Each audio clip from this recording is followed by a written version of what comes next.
What's up, Finstock family? What's up, Dolphin Nation? Today we're going to go ahead and start out day 10 of training camp with some good news.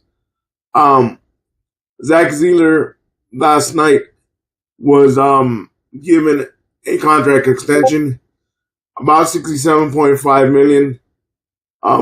The total contract for an additional 3 years, $44 million guaranteed.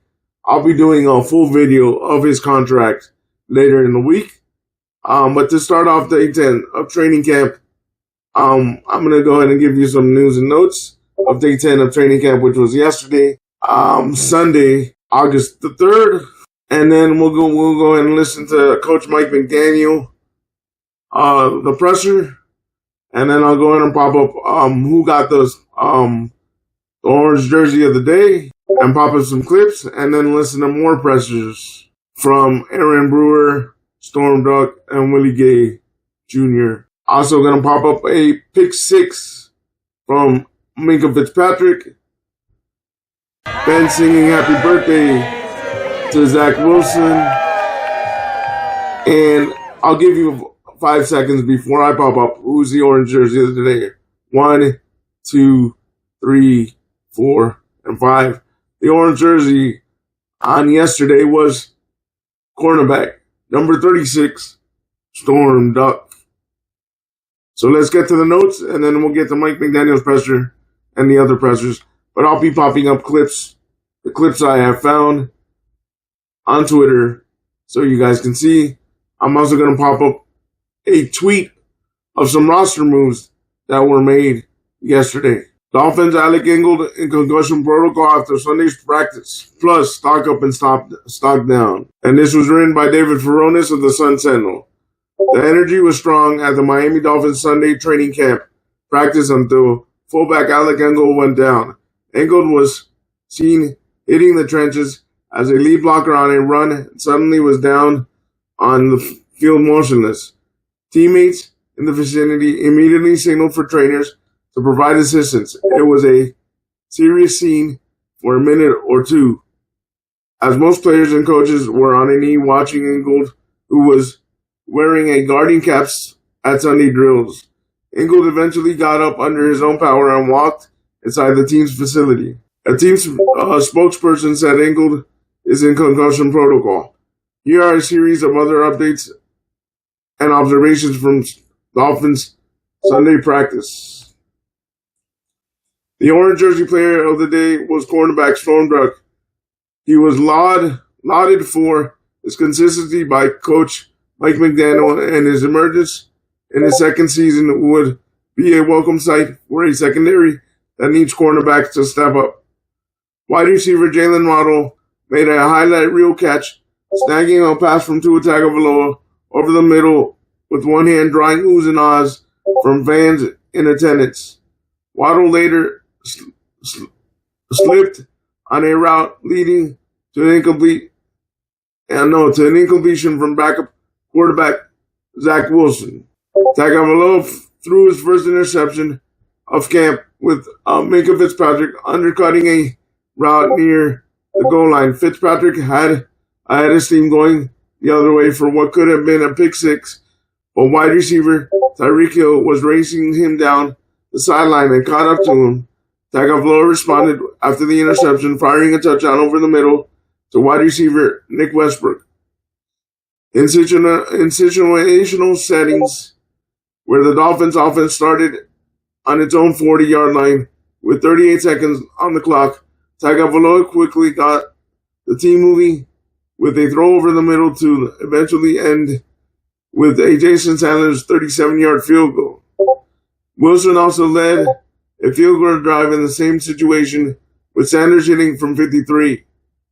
Quarterback Mike Hilton had a tackle for loss on a run by Jalen Wright go for a safety with the offense backed up. He later came through untouched for a sack. On Hilton's sack, the play was allowed to go on, and Quinn Ewers lofted up a touchdown pass to wide receiver Theo Wees. On a 3rd and goal from the 6, edge rusher Bradley Chubb came around for a clutch sack on Tua. That was after Chubb had a tackle for loss earlier in the drive. Linebacker Jordan Brooks came through untouched up the middle for a sack on Tua early in the team drills. Brooks and rookie defensive tackle Kenneth Grant combined to blow up a run, with Grant denting the right side of the line, allowing Brooks to step in and make a play. Center Aaron Brewer airmailed a snap to Tua Tagovailoa in his second practice this camp. He said he was jittery in the second session, snapping in 11 on 11. Wilson had a throw sail high on his target, and safety Jordan Colbert was there for the interception right in the breadbasket.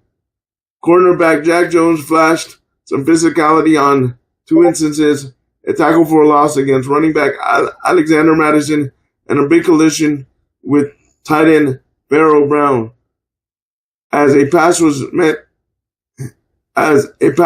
him in the flat. Defensive tackle Matt Dickerson had a strong rep where he got past tackle Ryan Hayes and then pushed running back Alexander Madison back. Safety Elijah Campbell read and ran around to wide receiver Malik Washington to sniff it out for a tackle for loss. Safety Ivatu Malufalo was on the practice field for the first time this camp, activated off the non-football injury list ahead of Sunday's drills.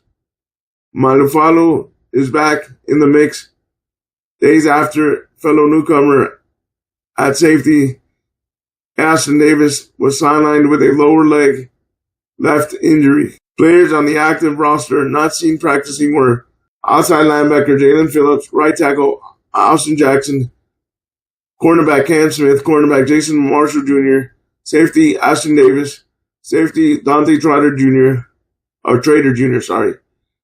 tight end Jalen Conyers, tackle Brian Matos. Trader, Marshall, and Smith were working out on the side of drills. Newly signed offensive tackle German Ifidi, a 31-year-old former 2016 first-round pick of the Seattle Seahawks, wore number 62 after Miami announced his addition minutes before the day's session.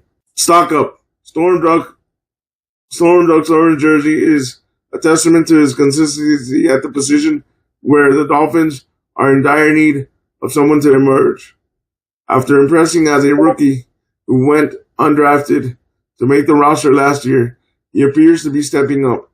Chubb also stood out for his back-to-back tackle for loss and sack against Patrick Paul, who was strong against him in recent one-on-ones. And this could also go for Hilton as well. Stock down. Malik Washington continues to be a no-show in camp.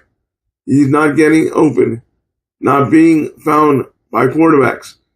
And on a play for him on an end-around Sunday, he was hit for a loss by Elijah Campbell. He was supposed to make big strides going into year 2. All right, guys, we're going to listen to Mike McDaniel's presser for day 10 of training camp. And like I said, I've already popped up all the tweets and the roster moves. I'm going to pop up also before the Mike McDaniel presser, but we're going to go ahead and do the presser right now. D.S. Scridge had cramps. So the timetable for his return is now. Okay, then who's the what? And Cam Smith, we saw him sidelined the last couple of days. Yeah, this is the story that is we're all awaiting his ability to stay on the field. So every time that there's a setback, we're trying to assess, but we got to stay on the field to continue to develop. I like the stuff that he's doing in his development when he's on the field. Could he be back soon, do you think, or is it something serious? No, it's sooner than later. I'm hoping the sooner the better. But yeah, it's days, not weeks. Can we get an update on on Austin Jackson, and how did he suffer the injury? Is it something that was pre-existing, or I'm assuming is it related or not related to the knee? It was he got the injury playing football, got stepped on. Has nothing to do with anything but that. And with Austin, the bottom line for me, where he's at, out of all the guys, I would say, he had a time off. He knocked some rust off. He got back and, in my opinion, exceeded where he was playing before. So we're fortunate that, that timetable doesn't seem to be into the regular season. So in those situations, the ideal for the individual, is it's okay with at this point in camp opportunities. Like, all you're doing is finding more about the next guy up. I thought Larry had a great day yesterday, so I found out something about Larry. Now, maybe did he take the ones on by surprise? We get to see after prep the counterpunch by the edge players, and that's with the ones. That's very monumental, really. So it was a good day of growth for Larry, and Austin is projected to be starting week 1. So good day for the Dolphins. How is Jalen Phillips and what we see him today? Yeah, he's it was a bruise. I think it might cost him one day, but just because of the swelling, a day to tops. But he'll be back. I don't think today, though. Tyreek said that replacing Achane with Jay Wright would kind of help solve some of the Dolphins' short yardage woes. Just wanted to get your thoughts on that. Yeah, I thought it was genius reporting by Tyreek, seeing how we had a short yardage period that very day that you guys were in attendance for, and his suggestion was, I guess, congruent with Coach Stootsville. That's exactly how we repped the backs in that short yardage period that very day. But we thought it was funny that he reported the news that wasn't news on that practice day in that short yardage period that you guys were all there too for. What player group or position group do you feel would have the most to gain heading into this first preseason? The player group or players that you feel will have the most to gain heading into this first preseason matchup? Well, I think there's a lot of young players on our team trying to find their footing within the team, and part of the great thing about this 2025 team, in particular with the young guys, is they have the drive, the will, and the mindset to find a place on the team. First opportunity to introduce yourself, establish yourself as a Dolphin, and then in the vein of what you have to do at an expert level continually is assess and reapply and get better at things you didn't do, and be dependable and all those things. So in that, there's a lot of young players on both lines that I'm excited about. There is a plethora of really we have them distributed throughout the whole team. I'm excited for first and second year players pretty much across the board on this team for week 1 of the preseason, because in particular there needs to be and will be guys that grow from game 1 to game 3, and this team is depending on that growth, so you get that starting point of that game like experience, and you find out so much more about people based on you have extensive practice relationship with them, and this is the first time it's the game, so my eyes are on the first and second year players across the board at every position, really. I wanted to ask you, what do you think you learned about your team in the first week in pads? There was some residual wins based upon the blessing of the environment. I feel like the humidity was a great extra challenge beyond the opposing side of the football for in all three phases, really. And you get to push guys as you progress and get more and more reps, and you want to see them respond. So basically, we went through the process of no pads and developed an energy about our football. You put pads on, it's physical, that takes a cost, and maybe you're not as vibrant or your energy isn't as good when you first get them on. And you want to see them respond to that energy lost with extra energy the next day. Well, we've gotten through that. Yesterday was our longest, hardest, and most energetic practice. That's what I want to see, is that growth of energy, how we play football, adjusting to pad level and physicality, and still bringing our strain to finish blocks not 2 yards down the field but 4, and for us collectively to not see, a great example is a long run.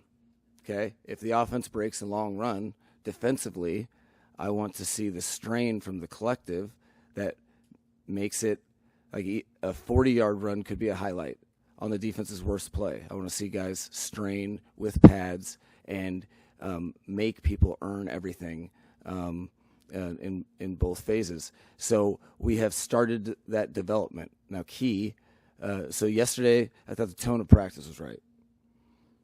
What are the We things finally captured it. What does that mean? Right? Like, the tone was right yesterday in a hard practice, and they have to match it today so you can create something that's real and a style of play that's unique to your own team.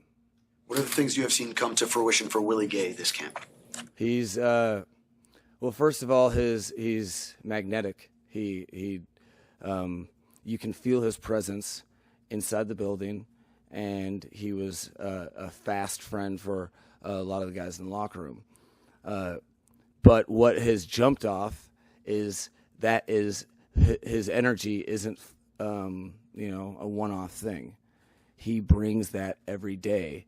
It's a pillar of who he is as a person as we get to really get to know him. So what does that mean? Anytime there's a tip or an overthrow, he's a potential takeaway guy. He is around the ball, and he is challenging both the people in his position group and the offense. So that I think he's a guy that has shown up every day, and I think that's who he is, and we're happy to have him on the team.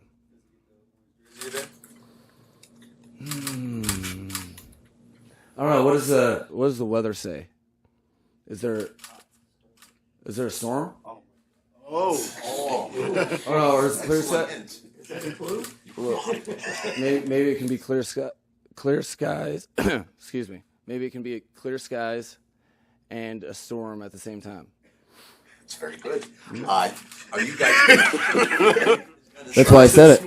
Any of the offensive linemen who worked out yesterday? And number two, are you comfortable with your current group of backup offensive linemen, or is that a work in progress? So we brought in some depth competition. I'm happy to appoint with realistically all of our depth. However, you can see on the horizon there's a couple guys that have the opportunity to step up. Generally, when you bring somebody in, you're challenging the group. They know that. But overall, there's I really I really would prefer to not speak on my feelings towards the whole offensive group. I like the way they're working in the shadows. There's some stuff that they're focused on the right stuff, and the group there's been tremendous development. I think you guys have seen some of it, but I'd rather speak with our play and not roses and dandelions. And of the 5 who came in yesterday, are any signing at this point with you guys? Yeah, you might have a signing here shortly as we've negotiated through all the information pretty soon probably. As far as early returns go, I know it's 10 days into camp or so, but what has been the benefit for Coach Weave in his second year calling this defense for both him and for that side of the football? Well, we talk about it almost every day, but he's really finding, in year 2, the trust of your assistants to carry messages so that you can carry more global messages. We've had some meetings the last couple afternoons that have been really, really good, establishing understanding for what we're doing while we compete and progress every day.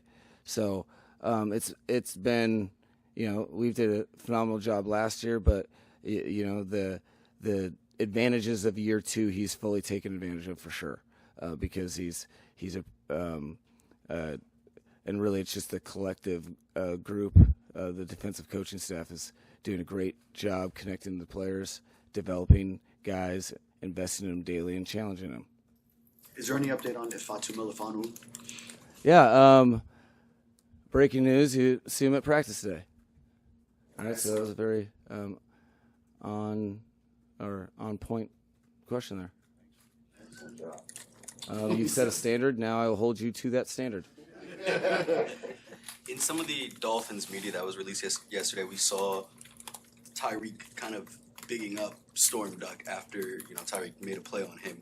What sort of confidence does that instill in Storm when you have like one of the best receivers in the league telling him, "Don't worry about me beating you, like it happens"? Well, Waddle and Reek recognize from an authentic perspective some real game in Storm, and I think it's easy to project if I'm Storm Duck that don't be a fool. That should give you some confidence. We were talking about it yesterday specifically with some nuances of his game. He's super consistent, really physical for an athletic corner, and doesn't shy away from any sort of reroute contact.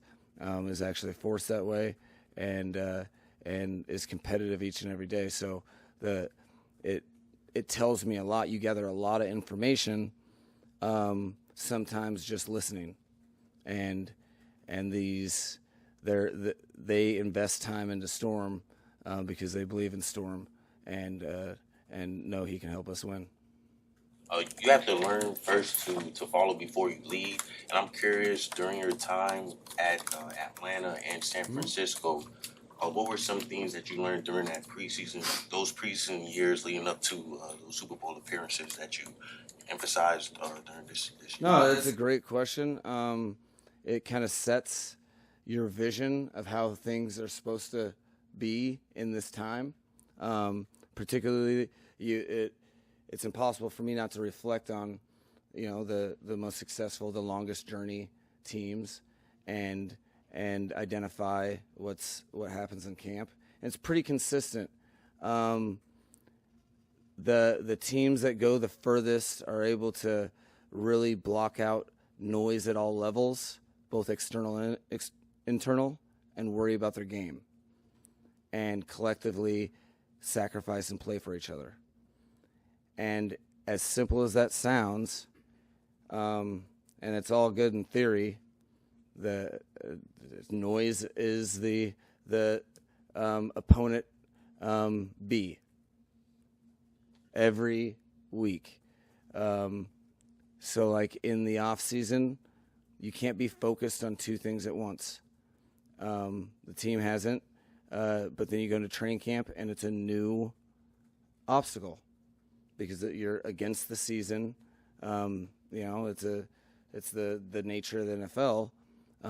But I think trying to capture that each and every day without relent, what we're doing here is there's absolute connectivity to those teams in my mind, as I see how you approach this time. This is where your foundation is built for your game and your technique and fundamentals, if approached right, can be a tool, an advantage, a competitive advantage against every opponent the rest of the season.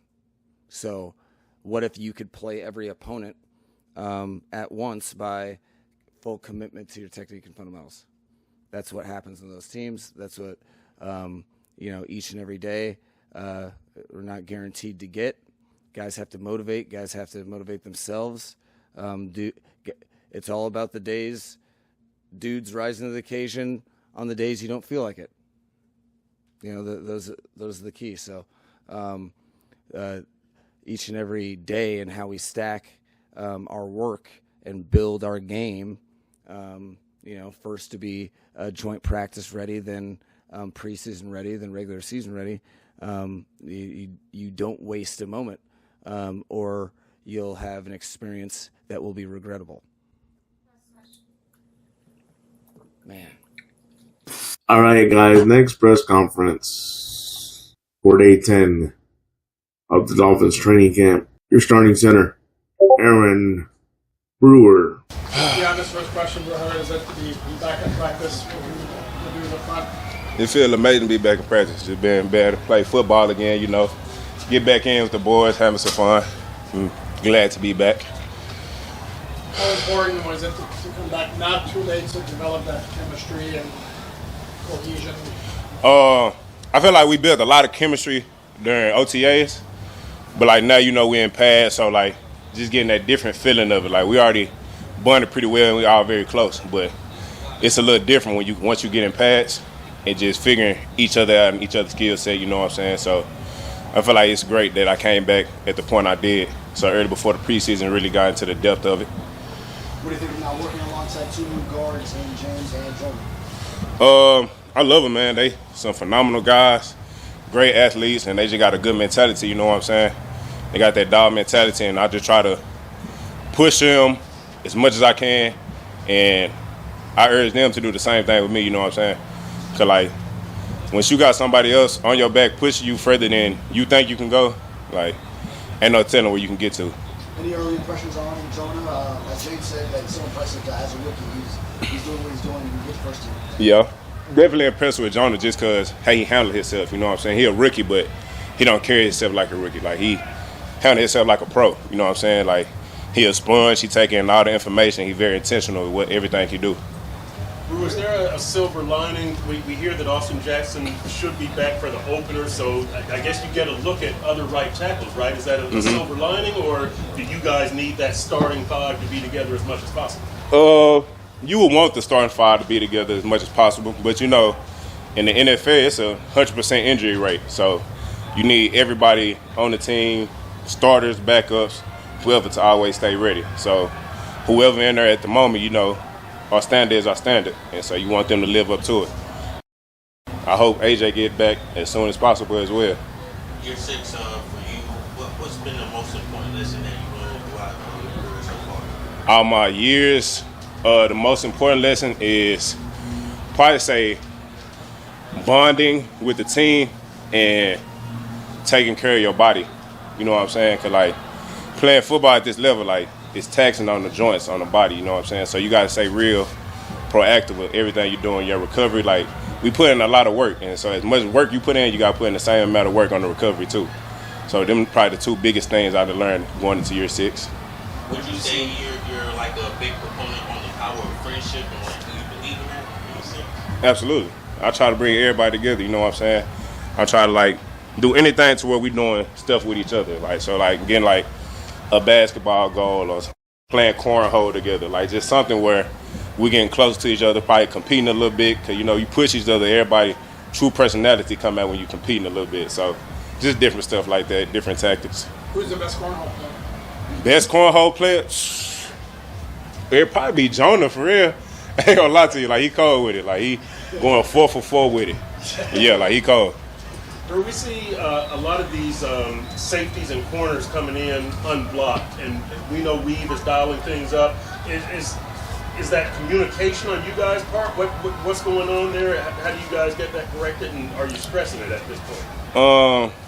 You know, when it's like practice right now, the coaches working together to draw up the plays for the day, different schemes. So I say it's both sides of the ball getting work. You know what I'm saying? Like you don't want the offense just to be killing everything. You don't want the defense to be doing the same thing. You know what I'm saying?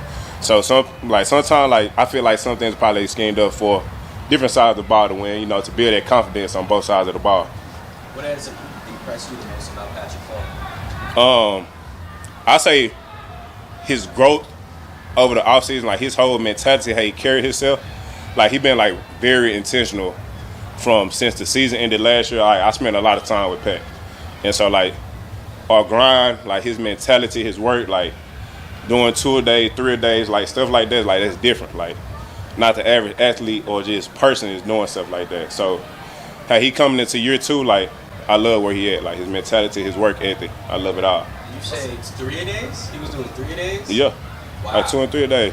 Like wow. we literally like we try to push each other, you know what I'm saying? Because sometimes I'll be here, sometimes I'll be in Dallas. Yeah. And so I've been doing 2 and 3 days as well. So if I'm doing something, he's trying to do the same thing. He doing something, I'm trying to do the same thing, you know what I'm saying? To like keep each other on that same level, hold each other accountable. That's what's up. I know Yeah. you were placed on PUP so you could get some snapping reps with Tua. How was that going for you, and what happened on the one that did go high today?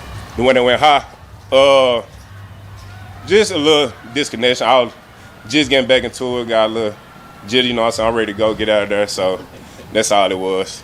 And how was it working with him on while you were away, but still getting? It was good getting on the side, but like it feel like just getting that feel, like that sweet spot where we want that with each other. But it's still always a little different from when you got live bullets and you in the team reps and doing different things like that. You know what I'm saying? So it was cool, but it's better that I'm back now. Drew, in what ways would you say the run game has evolved this year from last season? I say it's gone quite well now. You know what I'm saying? Like we still in training camp and OTAs, but like what we see now, like it look amazing. Like how we moving people, how we all bonding with each other and just clicking. You know what I'm saying? But like we won't really know till we get to the real test, probably in this preseason, or when we get to the actual season and see, hey, if this really what we are right now. You feel like there's tangible growth from 10 days in this year compared to 10 days Hell yeah, last year? absolutely. Talking about the run game, what are you seeing out of newcomers, Madison and Ollie Gordon? Madison, they run hard. Just some big boy, they run hard. That's what I'm saying right now. I know y'all probably been saying the same thing. They running through there, hitting the hole, going 1,000 miles per hour, running through people. Like, I love our whole backfield from H-Hand, Ollie, Jalen, and Addis. Like, they going, and they all pushing each other. I love it. As a group, do you all have a kind of like a goal that you want to accomplish this year? You know, every goal, we trying to get to that big stage and just trying to be the best unit in the league. You know what I'm saying? That's a goal every year. I try to push that on everybody around us and all of us together. We all want to be the best. That's our goal. What's the journey been like for you to become a bigger leader on this team? It been a journey. Like last year was my first year. You know, you had Teron Armstead already like solid in the foundation here. You know what I'm saying? So I'm coming in like I'm giving my input, my personality, like my friendship to the guys. But also I'm learning everybody at the same time and learning how everybody operate, how they communicate with each other. And so like it's been a hell of a journey, and this obviously like just it's skyrocket. You know what I'm saying? 'Cause all we got is each other. We here probably 12, 13 hours a day. All we got is each other. So it's been a good journey. I feel like we've been bonding pretty well. How's Liam been in the building while he's on PUP and can't participate? He been very involved. You know what I'm saying? Like he's still in meetings. He doing everything. Like we got walkthroughs, whatever. Like he locked in. You know what I'm saying? So he's still trying to coach up some of the young guys, give him his input, his knowledge of things. You know what I'm saying? And he working. Like when in the training room, he putting in the work. Try to be the best shape he can be and be ready for when he come back. All right, guys. Next pressure for day 10 is Storm Duck. So, what has been your approach to going to this big year 2 with a huge opportunity at quarterback on this team? Yeah, I mean, really just to be consistent, stay working. I think that's the main thing right there. Just coming out every day, just trying to be the same person. The same person that makes more plays. So that's the main thing right there. What did it feel like to wear the orange jersey today? No, it felt good. It felt good. You know, it's an honor to be in that jersey. To coach, chooses a player to be in that jersey. So, it's a great honor. It just shows me, just to keep going, keep pushing, and again, stay consistent. We've heard a lot about rebounds in this training camp, and we've heard from Reed and Waddle about how you challenge those guys. I'm curious, kind of two-headed question here, how they challenge you in that skill set, and how that skill set of yours fits within this defense. Yeah, I'd say with those guys, they're quick. It's not too many guys that you'll see, that fast or that quick in the league. So, for all the DBs, like all the corners that we have in the room, it's a big thing for us to get reroutes, and working with those guys. I think that just helps us out a lot more compared to the guys we'll be going against. And to my skill set, I like getting hands on the receiver, being physical, trying to mess up reroutes and timing and stuff like that. So. Say that. Storm, we asked Bonner this yesterday, but when you sat down with Coach Arujo, Coach Weaver at the end of last season, or even before OTAs, what specific skill did they want you to work on and improve? I think it was just learning, learning it more. Just learning how, schemes, tendencies, overall, the whole playbook, different positions, and really just seeing the game more. I think that's what it is. Instead of just being locked in on one spot, seeing how things happen, how things, turn to be. Storm, we heard from Mike today that Tyreek and Jalen have kind of taken an interest in you, and we saw it even on, I think, social media yesterday, Tyreek talking to you after a rep. What does that kind of interest from the team's receivers mean to you? What does that do for your confidence, for your development? Yeah, it means a lot. Seeing those guys, even before getting here, seeing them play, knowing what they've done, knowing what they're going to do, means a lot. So it just shows me just to keep going, staying consistent, and just being with those guys, challenging them while they're challenging me. So at the end of the day, we're all getting better. Storm, what have you seen so far out of Jack Jones and Mike Hilton in practice? Yeah, they playmakers. They both have a knack for the ball, getting to the ball, getting the ball out. They're both physical, been around the game a good bit. So. Those guys are talented and they can play. Sure. Storm, I could be wrong, but you look bigger up front. You had the same weight as you were as last year. What did you do in the offseason? Yeah, I just cut down on body fat and gain muscle mass, so lean mass. So I'm around the same weight, but just more muscle mass and less body fat. What difference is that making for your game, you think? I feel just moving around better. Obviously if you have more fat mass, you'll probably move a bit slower. Lean body mass, faster, twitchier, quicker, stronger. So. When with Kendall no longer here and Jill no longer here, did you come into camp thinking one of those starting spots at cornerback is mine? Yeah, I came in really just same approach as last year, just to keep getting better. Whatever happens then will happen then. But I'm more so focused on the day, more than anything, the process throughout the day. Then once that time comes, just opportunities there, just playing and being who I am. You got a lot of run down the stretch last season. How much did you kind of use that tape this offseason to study your game and make improvements accordingly? Yeah, so the end of last year, just seeing what I can improve on as far as being closer to routes, finishing through the routes, and then again the concepts, learning the concepts and stuff like that, just being quicker to react on things. So. It helped me out a lot, just knowing, all right, these are guys I went up against, seeing what they do. If we play them again, knowing a little bit more. Then as you get more film, seeing what receivers do, seeing the tendencies, things of that nature. What was your reaction to learning you won't have Cater this season? It was said to be a key piece in the secondary. Yeah, it was tough. Because Cater's a great guy.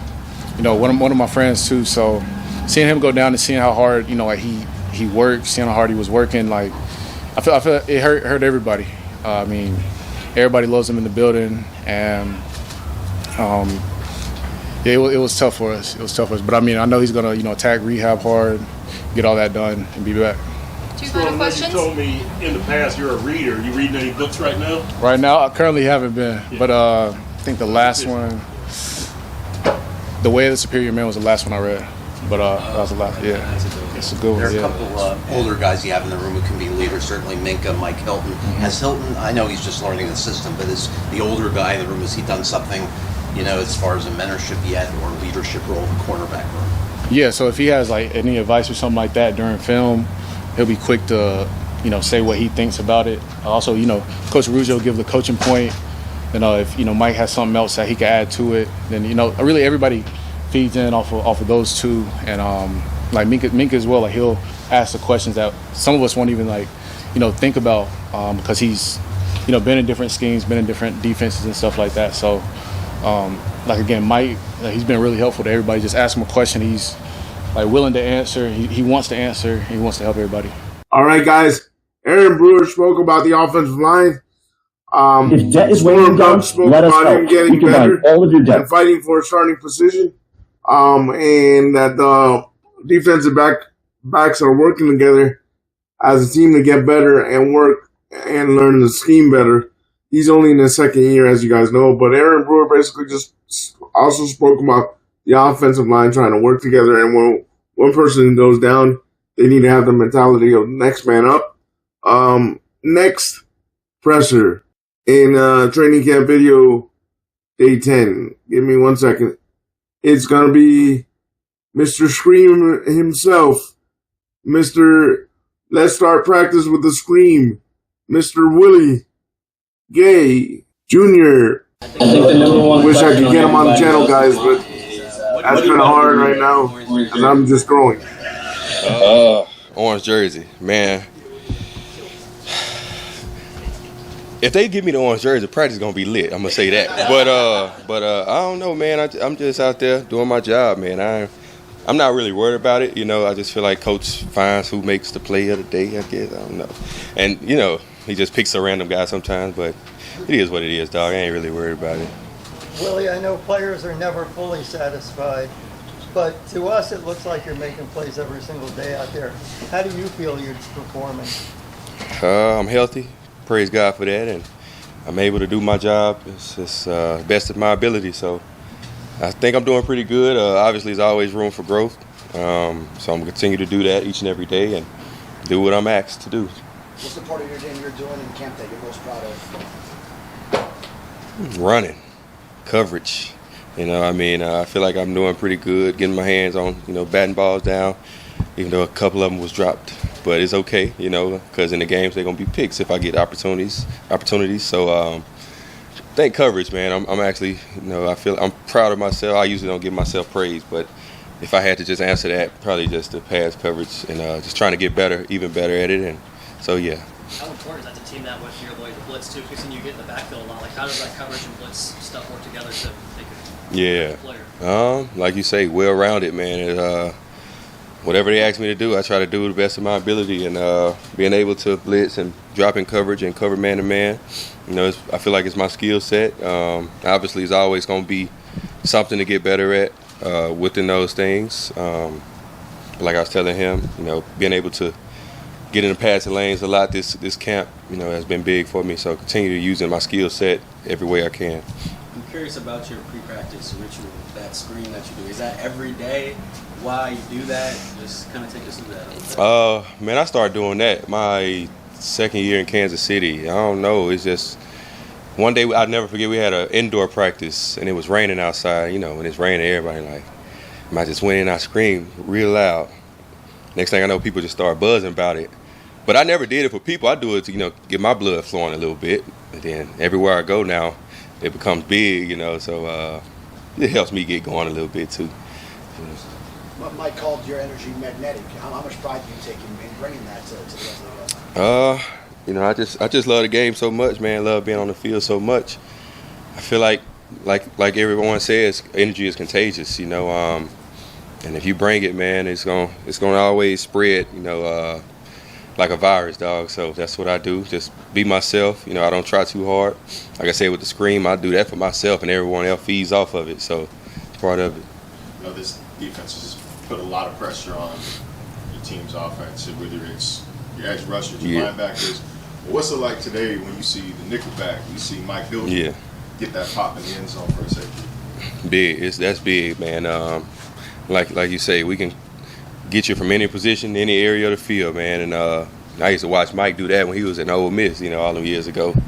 I'm a Hale State guy, but anyway, yeah, man, that's big, man.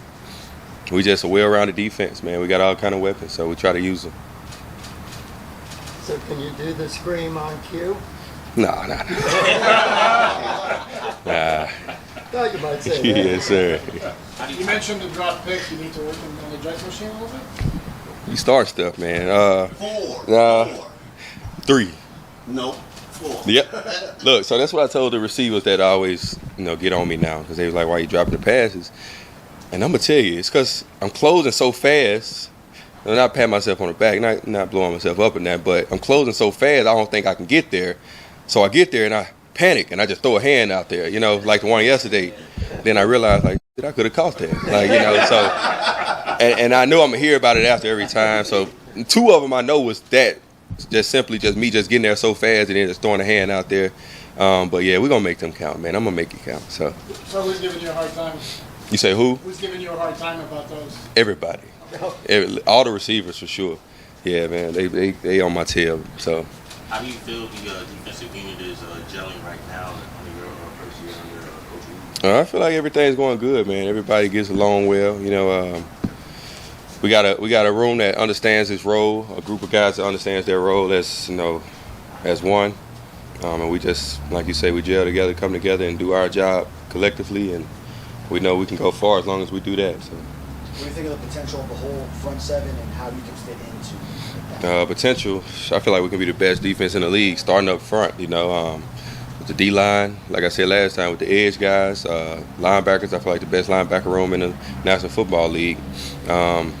Because me and KJ both started wherever we was before here, and obviously JB and T-Dot, the guys here. So, and then you got the young guys like Channing Tindall, very, well-rounded, and the guys under him as well. So, I feel like as a defense, man, we going in the right direction. How long have you been working on your playlist for on your jersey? I ain't been working on it. It's natural, dog. When you got it, you just got it, You'll know when I get that orange jersey. You obviously can do a lot of things well. What do you think is the best way to maximize you in terms of position? Obviously, inside, you can play outside. Heck, you weigh a couple pounds more than a couple of the edge guys on the team. No, that ain't true. According to this, I just checked. 243. 243. It has Cam Whittley. So I was going to ask you. I got you, though, yeah. Is the best way you think to maximize you mostly inside, some edge? What in your mind is the best way? Just let me run and hit. So whatever they want me to do inside, I can go get the ball from that angle. We working on some things outside where I'm blitzing off the edge and getting to the quarterback. So, man, whatever, honestly. Any position I'm put in, man, I'm going to try to make plays. So. All right, guys. That's the best presser I've heard so far while doing this videos for you guys. He's a very fun guy to hear, and he likes to joke around. So I'm going to try my best to try to reach out to him and see if he will come on the channel on Finstock by Roland McCarlos. Let's see what happens. But Willie Gay is an awesome dude, and to me, he's one of the best pickups they've gotten this offseason. Leave me your thoughts down below, and like always, fins up. And like always, stay positive, stay on your grind, and go Dolphins.